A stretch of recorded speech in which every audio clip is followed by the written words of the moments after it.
Okay. Hey folks, welcome to IT Rockstars. This episode is sponsored by a book. It's called Bear Attack SEO for Managed Service Providers, and we'll speak about that a little bit later on. On today's episode, I have Paul Green of MSP Marketing Edge. I first heard about Paul on Facebook when I was searching for MSP marketing Facebook groups. I could only find one, and that's where I found Paul. Anyway, Paul, welcome to the show. First question I've got for you is, how did you get into the business of helping MSPs market their business? Great question, and thank you very much for having me on your video, on your podcast, Scott. So I was a journalist and a radio presenter at the beginning of my career, and I did that up to about 2005. And I had at that point what is widely known as an entrepreneurial seizure.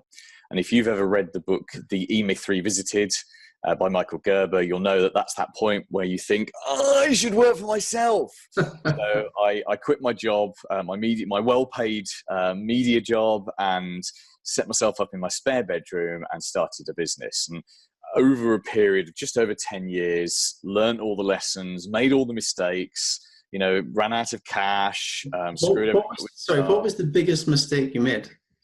Oh God, the biggest mistake I made was probably not thinking big enough. Okay. So for when I started, it was how can I replace my income, and it was a good income to replace, and that took a year, and then it was I'm going to die because I'm 32 doing 4 people's jobs. So then it was staff, and then you get into premises, and I got to a comfortable point. Probably a few years down the line where we had about 7-8 staff, and in total before I sold that business we got up to 15. So it did grow, but I probably didn't let go of enough stuff early on. That's the biggest lesson from that, because every business hits a point where the business owner isn't needed, but the longer the business owner hangs on, the harder it is for that business to escape the clutches. And I see that with the MSPs I work with. Okay. But then, so I built that up, and we got it to a point where it was turning over 7 figures. We had a 6-figure EBITDA or net profit. It was a great business. I was not needed. I did some functions in the business, but it thrived without me. I went on a 3-week cruise. No internet or anything for 3 weeks, and nothing happened to the business. Nothing bad. In fact, the business was still doing exactly the same when I got back as when I left, and I decided to sell it. And that took a year. We had a couple of false starts. It was drama. It was heart attacks. It was awful. But we sold it in March 2016. And I suddenly found myself the Easter holiday of March 2016 with no business, because I had a 6-week handover, and it was gone. I had a chunk of cash in the bank. And it was great. And I took 6 months off. And in September 2016, my wife sent me back to work. Just as our daughter went back to school, she literally sat me down and said, "You're a nightmare. You've done your drinking month. You've done your driving 400 miles to visit a friend for an hour month. You're bored. I don't want you having an affair. Just go and start something." And of course, I had no income as well, because you sell your business, you sell your income stream. And it's nice to have capital, but you don't want to live off your capital. So I couldn't work with the sectors I'd worked with. So what we'd built up was a specialist healthcare marketing company for vets, dentists, and opticians. And I was contractually unable to work with them. So I sort of looked at all the businesses I'd worked with over the years before we specialized, and what I'd used to call IT support companies were there. And I'd actually had loads of these clients. And I did some research and realized there wasn't anyone really specializing in the UK in marketing for what I now call MSPs, of course, and I just started building a list. So I wrote a book. Okay. The book is called Updating Servers Doesn't Grow Your Business, and I've got a free copy for everyone on this podcast if you haven't got one already. And just started building a list, and then over a period of time we started a mastermind group, which we have 2 of those and they're full. So we have 13 MSP owners, and we meet once a month in Milton Keynes, which is where I live. And then we started the MSP Marketing Edge, which is a subscription service. And every month you get marketing content you can use in your area. So, for example, you're Scott, you're in Aberdeen, which we don't have an MSP in Aberdeen yet. But if you were a subscriber to that, you'd get a whole bunch of stuff that you can put your MSP's name on. You can send it out to your clients, your prospects, put it on your website, use it on your LinkedIn, your Facebook. And we've made that a very, very low cost, because obviously we produce it once and we sell it to lots of non-competing MSPs. And that's our kind of big growth service right now. Okay, so just going back to when you started this up and you realized that there wasn't really anyone else doing MSP marketing, did you ever question why that maybe was? Was there any doubt there on maybe there's a Yeah. reason for it? Yeah, no, absolutely. I think in fact that's the first question is why is no one doing this? What's wrong with the market? And Mhm. that was my big risk. And there are some people in the States that do this stuff, and you research them enough and you realize they're making some serious money from this. I mean, serious money. And there were people in the UK that were kind of doing it, but no one had specialized. One of the things I'd learned, which this applies to MSPs as well. Yeah. One of the things I learned early on in my business career that generalists get there a hell of a lot slower than specialists do. And, my business was doing all right. We were doing, I forget the figures now, we were doing 400K as a general marketing company back in, it was about 2010, 2011. But it was when I specialized and I said, right, no more general clients, no more IT companies, no more charities, no more, we would just take anyone on. None of that. It's all going. We're going to specialize, and we picked opticians. I forget now why. I think I had an optician client and he sort of came on board for a bit, but we specialized in opticians. And then when we realized that the optical market was very small because Specsavers has killed it, we moved into vets, which is very similar. And then the natural leap was from there as dentists. But the business grew faster because it's so much cheaper. I mean, there are 4,000 opticians in the UK. It was cheap to you can buy a database of them. It's cheap to target them via Optician magazine. It's cheap to go to the optical trade fairs. It's cheap to target them on Facebook. And the beauty of specializing is it's cheaper and easier and faster, but you've got to commit. And why did I write this book? I wrote this book because, and I've had 5,000 copies printed of this book, of which just under 4,000 are still sat in a warehouse in Essex, waiting to go out to MSPs. Okay, We've got 1,000 out already. I've never seen them. I have 2 copies, and this is one of them. The reason I wrote the book is it was my way of committing. Yeah, because I could have dithered around all sorts of different sectors, but it looked like a good punt. Just because no one's doing something either means it's a bad market or just means that no one's super serving that market. Yeah, it was a £2,500 punt because these books, they cost 49 pence each. I need to get the name of your printer, Paul. My printer is it's in the front of the book. It's CPI Group. Here's the thing, side note, these guys print proper books. So they print half the books you see in Waterstones, and this is their lowest order. So 5,000 is their minimum order value, and this was 48 pages, which is their lowest pagination on that size book. It's like an A5 book. Okay. And the reason I go for a proper book printer is because it looks and feels like a proper book, not something you've self-published. Yeah. Reality check, I have self-published it. Anyway, so by the by. So specializing then in a particular industry, that is definitely something I've learned. Working with an MSP works really well. So gotcha. So and you can do it on multiple sectors. So I work with an MSP quite closely in the mastermind, and he is targeting. He's in London. He's targeting recruitment companies. He's targeting accountants, and I forget his third sector. It's not lawyers. It'll come back to me in a second. But the marketing that we're doing, separate websites for each sector, and a specialist focus. He's got a book. It's actually a book I wrote for him, which I give to all of my clients on the Marketing Edge, and he's adapted that book, and it's the title for recruitment companies, the title for accountants. And the point is, he's committed. So you can have a page on your website that talks about the sectors, or you can just go in and you commit. And back when I had my marketing company and we were just dentists, vets, and opticians, we had 3 websites. We didn't have a company website. We had a website that was vets marketing, a website that was opticians marketing, and a website that was dentist marketing. And it was the same content and the same stuff. I had the books. I'll show you. Right, you'll love this. Here in my home office, I've got all the books I've ever done. So that's the vets one. That's the opticians one. Here's the dentist one, right? So same approach. I love books. Where is it? There's the dentist one, right? So that was the opticians book. Then I rewrote that for vets, and that's the vets book. And then I rewrite that for dentists, and it's the dentist book. It's the same book. Excellent. I kid you not. It was Control F, find vet, replace vet with dentist, and obviously just check it. And they had different covers, sure, but it's the same book. And we use the same marketing for the point. Sorry to interrupt you. The point being, by being and we were specialists because as you dealt with these sectors over a number of years, you become specialists in them.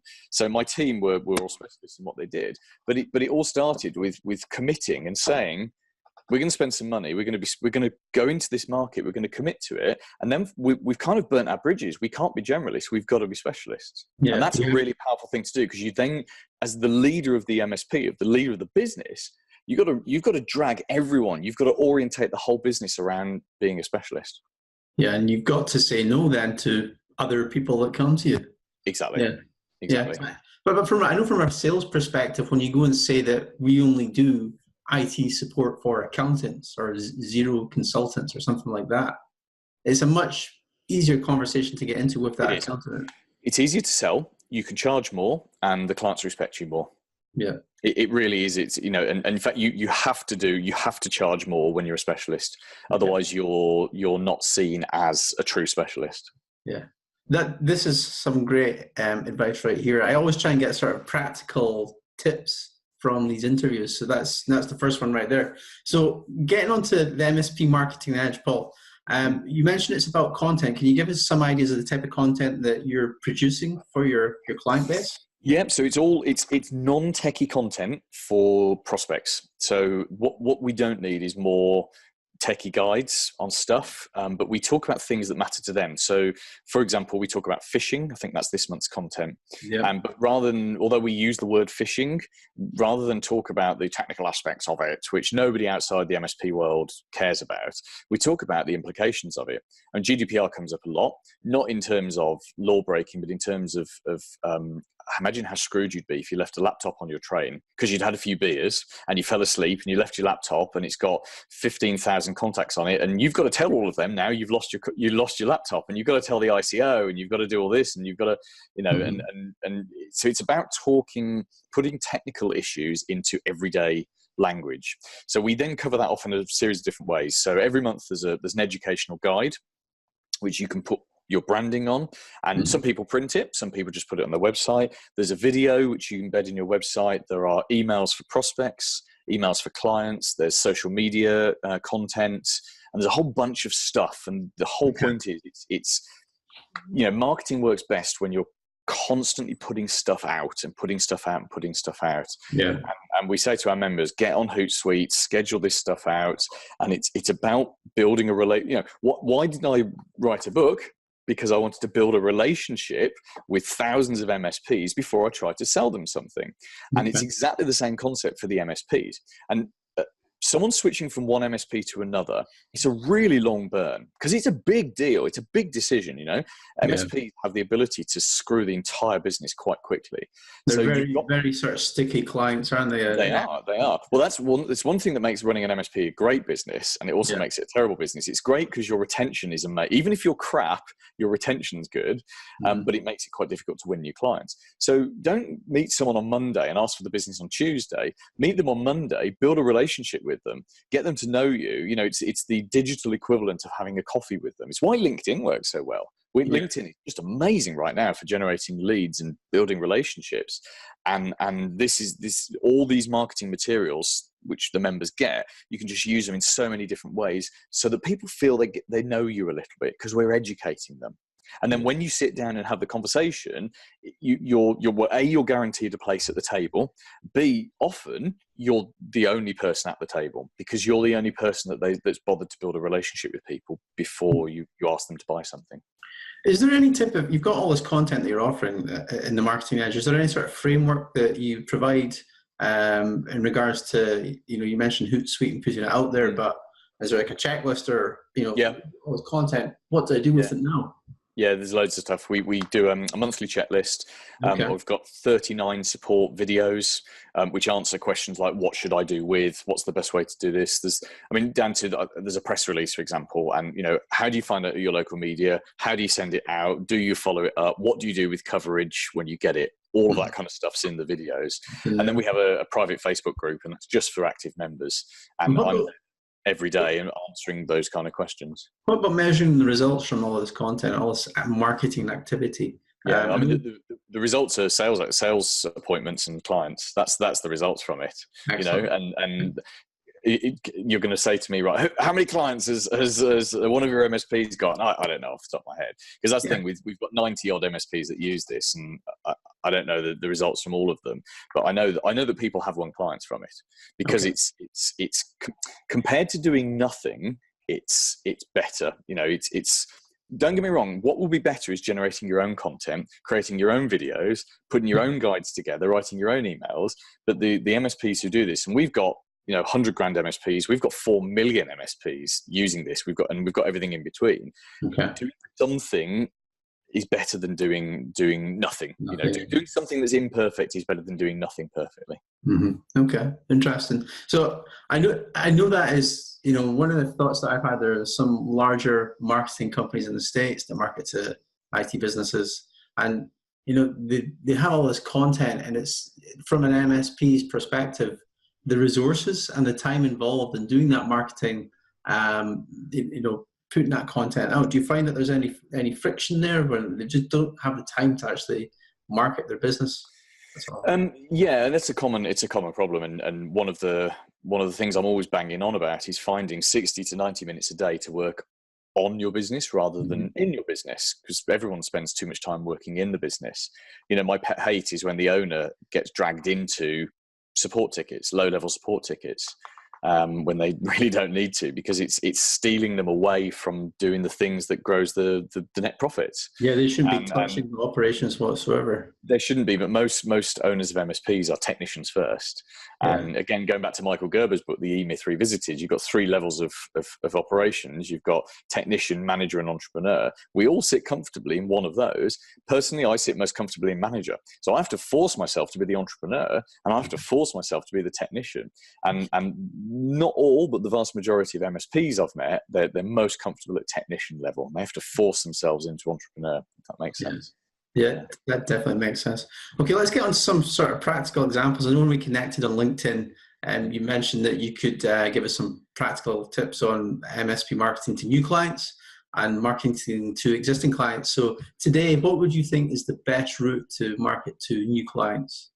That's a great question. And if I give you, rather than focusing in on one tactic, I'll give you an overview. Okay. The best thing you can do is build your own audience. So, people don't know you exist. You could have been in the same town for 20 years, attending all the networking meetings. You could have salespeople running around all over the shop, and still 90% of local business owners and managers, the people you want to reach, they just don't know you exist. So I think the first thing you've got to do is you've got to build your own audience. And LinkedIn and Facebook just make that easy. So again, sorry to keep coming back to the book, but book marketing is really important. It's why I give every 6 to 9 months, I give my MSP Marketing Edge members a new book that they can use. What are they supposed to do with that book when they get it? They put their name on the front. In the new one, we're getting them to change the title, because the one that we've just been using, because we have literally a new one coming in now, the one that everyone's been using, it's been clashing on LinkedIn as the one bad thing of LinkedIn is you can't do that around areas like you can with Facebook. So everyone's going to give it a different title. They put their name in it, and they're an author. They're now a published author. They've got something they can put on desks. I mean, most, not all, but most of them, when they get their book, they get it printed, and they put their name in, they do a case study in, and it's suddenly you're the author of a book, not just the owner of an MSP. So it separates you from salespeople. So are they posting that out to a list of potential clients? Or? Yeah, I mean, you do anything with it. I've got an MSP who was at a trade show today, and he gave out, I think he said 18 of them to hot prospects. So he's now got 18 people who, even whether they read it or not is almost irrelevant, but 18 people that he's swapped their contact details for. It doesn't sound like a lot, but for him, for a small town expo, he's quite excited by that. 18 people to follow up tomorrow. Well, that's more leads than he generated last month. And that's just off a book, which he didn't have to do any work to produce that. Some people send it out. Some people use it for data capture. Some people just give it away for free. Some people use it at networking meetings. The point is, it's a point of differentiation, and that's why we refresh the book regularly, so it doesn't get tired. It's just the same. It's not the same old book. So to go back to my thing is to build an audience, whether it's a book, whether it's guides, whether it's a Facebook group, which can be I've got an MSP Marketing Facebook group, which is a very vibrant community, whether it's a Mm-hmm. LinkedIn group, which people join but tend not to participate in, whether it's an email list, and really you should have all of these. You should have an email list, you should have a Facebook group, you should have a LinkedIn. Within your sector or your geographical area, you build your own audience. An MSP, if you can get 200 people to give you their email address, and GDPR permission, of course, Yeah. get most of those people into a Facebook group and or a LinkedIn group. That's an audience. All you got to do is work that audience and keep talking to them, and not tech, but you talk about things that actually matter to them. And then at the point you're ready to sell them some stuff, or just have coffee with them, or just go and do an audit, or talk about, oh my God, you need to encrypt your laptops because of, or whatever. You've got an audience that already knows you and trusts you, and that makes it, so much easier to sell stuff to people that know you. So that would be my tip for selling to new clients, is build your own audience and control your own audience. In terms of upselling to existing clients, that's the easiest thing in the world. Literally the easiest thing in the world, because you don't need to do any selling. In fact, you shouldn't be doing any selling. What you should do, and this is the number one thing that all the MSPs I work with that do well, they do this, is you do regular strategic reviews with your clients. Now, you obviously start with the biggest first, and the more dynamic they are, the more often you'll meet. Some do it every 3 to 4 months, which feels quite aggressive. Every 6 months is good. Every 12 months is a good fallback. But nothing beats sitting down, asking someone a series of open questions about what's annoying you right now, what do you love, what's coming up in the next 6 months, what are your goals, what problems do you have. And what we're not trying to do is come up with a load of tickets. That would be a fail, to walk away with, the printer in the so-and-so room doesn't work. That's not what we're trying to do. It's strategic. What are you working on at the moment? What's coming up in the future? Have you considered this? And what you do is, the goal is to add so many recurring revenue streams to your business. And then you just go out and you find people who've got those problems. So we take laptop encryption, right? It's such a simple one. You can use Bitdefender or whatever you use. You buy it in at 70 pence. You sell it out at 270 per device. You sit down with someone and you have that conversation about, what if you lost your laptop? Is it encrypted? It's not encrypted. You're not GDPR compliant. You're putting yourself at risk. The ICO is going to publish your contact details. For the next 20 years, someone's going to Google your company name and up will come the ICO ruling. Or I can take that away, the fear of that away, £2.70 per device per month. Should we just get that done? Can you see where there's no selling there? Yeah. And the case of, oh God, yes, please just do that. And suddenly you've done it. It's like... that's a massive opportunity. Well, that's just one. We've identified 40 to 50 different recurring revenue streams. Oh, wow. Another one coming up is, Microsoft's got a whole bunch of stuff that end of lives in January 2020. Yeah.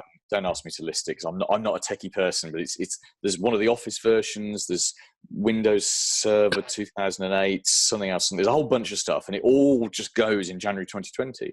And you start talking to your existing clients about that now, and instead of letting them wait till this time next year when it's too late because you're down to 2 months and everyone's rushing, you say to them, look, let's just get this done now. Let's shift you to the cloud or a hybrid, or let's replace your server, or whatever you prefer in your MSP. But the point is that comes out of the strategic review. So you should never be, in fact, the more stuff you sell to your clients that they want, the happier they will be with you. And most people see it the other way around, that their job is to reduce the client's bills. And that's nonsense. The job is to sell more stuff that people want. Because we buy things in one of two different ways. We either buy stuff that we need, which is a brain decision, or we buy stuff that we want, which is a heart decision. And the goal is to sell more stuff to the heart. So if we want it, emotional selling. Yeah, it's not selling. It's just educating. It's telling them about stuff. It's brilliant. Brilliant. I have one particular client in my mastermind, and if he's listening to this, he'll know who he is because he's brilliant. And he's built an entire business on great service, good marketing, but also just constantly finding new problems that his clients have got and new desires, and just fulfilling those desires and fixing those problems, and constantly selling new things. And it's a great business, and they'll have really happy customers because those customers, sure, their bills are getting bigger, but their problems are diminishing. It's great. Yeah, it's almost about listening then. So the mastermind groups that you have, what form do they take? Can anyone join them, or you have to be a... Well, you have to be an MSP. You have to not be in competition with someone else in the room. We do have a waiting list. So we have two groups, Mastermind A and Mastermind X, and they meet in Milton Keynes because I live in Milton Keynes, and it's just, if I'm honest, it's convenient for me. And we meet once a month, and we just, the format is very simple. We sit and we talk. So everyone has a chunk of time, and they update on what are they doing right now, what are they, what are their frustrations, and we talk about anything. Yeah. We've talked about getting rid of business partners. We've talked about getting rid of staff. That's a common thing. We've talked about lazy ass technicians. We've talked about marketing challenges, and the idea is it's relevant to you for the 20 minutes of your slot. And then you pick up so many ideas from what everyone else is talking about. We always talk about, every single month we come up with new suppliers that people haven't heard of, or one guy will share a tip with someone else. It's an amazing thing. And then we have a Facebook group as well, so there's weekly accountability. So every Monday morning, everyone tells me what they want to achieve this week. And I do the same. I declare one of my goals for the week. And then we have a video call every week as well, which is like an implementation helpline. So it's a monthly physical meeting, but there's weekly help in between. Because what I'm trying to do is to get everyone to do one thing a week. Just do one little improvement every week. And, in the year that we work together, because we allow people to come and try it before they make a commitment. But in the year we work together, you'll get 40 or 50 things done. That can change the business. I mean, literally can change the business from here to here. And I've got some wonderful stories. I've got one gentleman I've been working with for 18 months now. He's one of my longest standing clients. He's just sold, I think it was a 35 user client, which doesn't sound huge, but he's quite he's quite a smallish business. Yeah. 35 new users in one deal is amazing. It's added $1,000 a month of net profit. They're not gross, but net profit to his bottom line. So that's 12 grand of profit from one contract. And I think the confidence he's got, that's been a long time coming. We've done a lot. I mean, he's done all the work, but he has worked and worked and worked his ass off to get that. And he's got it now. And I bet you he gets the next one within 3 months, because it's like he's broken the seal, if you know what I mean. He's broken into that bigger, group that he was, a bigger client group that he was trying to get to. And you see stuff like that, and it's just amazing. And that's really the power of this group, is because it's been a roller coaster for him, and he's had loads of support along the way. Sounds excellent. So I guess we come to the end here, Paul, and I always ask at the start before I do the interviews, is there any questions that I haven't asked that maybe we should be covering here as part of this? So do you think I've missed anything here? Or? No, I don't think so. I mean, it's been really good talking. I love MSPs, and I was saying to you before we started this interview, I do this for fun first and income second. And I have loads of other business ventures, and I'm building houses, not personally, they'd fall down if I built them, but so I'm a property developer, and I do all this other stuff. Okay. But my 2/3 of my time now is taken up with MSPs, and I love it, because MSPs are great people to work with, because they're just very open-minded and used to change. And I still do a little bit of work now with vets and opticians, because my non-compete expired. And vets are very similar to MSPs. They're very adaptable and change. Opticians are quite not particularly, they don't like change, and it highlights the difference between the groups. You can say to an MSP, "Oh, let's change everything. It's all changed. LinkedIn's changed, and this has changed," and they go, "Oh, wow, God, that sucks, doesn't it? Let's get on with it." Yeah. Because the MSP, MSP didn't exist, did it, 10 years ago? But that's right. You have things like Office 365 that have only been around for 5-6 years. Exactly. So the whole business model of IT is, break fix. There were still lots of people doing break fix out there, and they realized, most of them, that they're really falling behind. And I have no doubt within, I'm committed to do 5, 6, 7 years working with MSPs at least. And I've no doubt that in 6 years' time, the business model will be different again. I can, who knows what it's going to be, but I'm working with people who've been knocking around since the 90s, and they started off as kit sellers, and now they're then turning over a couple of million pure services and subscriptions. But they were kit sellers back in the 90s, because that was where the money was. And I think this is what's so exciting about working with MSPs. You can punch an MSP in the face with change, and they just pick themselves up and go, "God, that hurt. How do we adapt?" And but you really don't get that outside of. I don't hit my clients, by the way. So, well, actually, that's going to be my next question. What's maybe surely you love working with MSPs, but there must be something that creates, or a difficulty that you have, a marketing difficulty with MSPs, or is there anything like that that you see? Not a marketing difficulty. I think the problem is finding time. Is them finding time to get things done, and even even there's one I'm working with, I think they're 4.5 million turnover, and even they don't find huge amount. They've got loads of resources, but they've also got loads of problems, and they spend their time fixing the management problems. So it's the same in any sector. It's the same as I must have worked with hundreds and hundreds and hundreds, and if not over 1,000 different companies of different sectors, 10 years. Everyone's got the same problem. Doesn't matter whether you're a vet, an optician, you run a charity greetings cards company, or you convert camper vans. You've got the same problems, which is time to work on the business. But that's the thing that makes the biggest difference. And the people who can find 60 to 90 minutes every single day, I mean, literally every single weekday, those are the people that make the big leaps, the big dramatic leaps. Right. I've had a habit for 10 years of getting up at 5 a.m. And, we're recording this interview on a Monday evening. It's 7:15 and I'm bloody exhausted because I've been going for 14 hours now, which is quite a long day for me. Yeah. I don't normally go on this long. But the reason I do that is no matter where I am, what I'm doing, so long as I'm vaguely sober, I can get work done between 5 and 6:30 a.m. and be doing something else by 7, And that's the secret. If I've got one secret of having achieved things, and I haven't achieved really that much, but I've achieved a little bit of success with a business, it's just from having time to get stuff done. And I could think of an idea now, and tomorrow morning, I don't have to stress about it because at 5 a.m. tomorrow morning, I'll do that idea. And that's a powerful thing. Now, for most people, they can't get up at 5 a.m. because it's just too much, but you find the time that's, your 5 a.m. might be 7:30 or it might be 1 p.m. or it might be evenings aren't great, but it might be 7 p.m. The point is to find some time every day when you can get things done. And that's the trick, I think. Key tip right there. Okay, Paul, we're going to call that a wrap then. Thanks for having you on the show. How can people get in contact with you? So I've got 2 websites. Well, first of all, if you want a copy of the book, which is yours, it's a paperback copy, don't even charge you postage. If you go to itsupportmarketing.co.uk/IT Rockstars. And that just helps me to know that you've come from this video, which is just good to know where people have come from, marketing tracking and all that. You're tracking results like that. Exactly. And then the Marketing Edge is mspmarketingedge.com, and you can see all the details on there. And there's a little checker where you can go in and check if your area is available. And no, it doesn't tell me who you are or anything like that, but you can just go in, you put in the council that you pay your business rates to, and that checks your area. And that's mspmarketingedge.com. Excellent. Okay. Thanks a lot. Thanks all for being on the show. Thanks, Paul. Next week's show, we'll have something special. You'll see that in the email. Anyway, catch you guys later. Give us a thumbs up and a like. Thank you.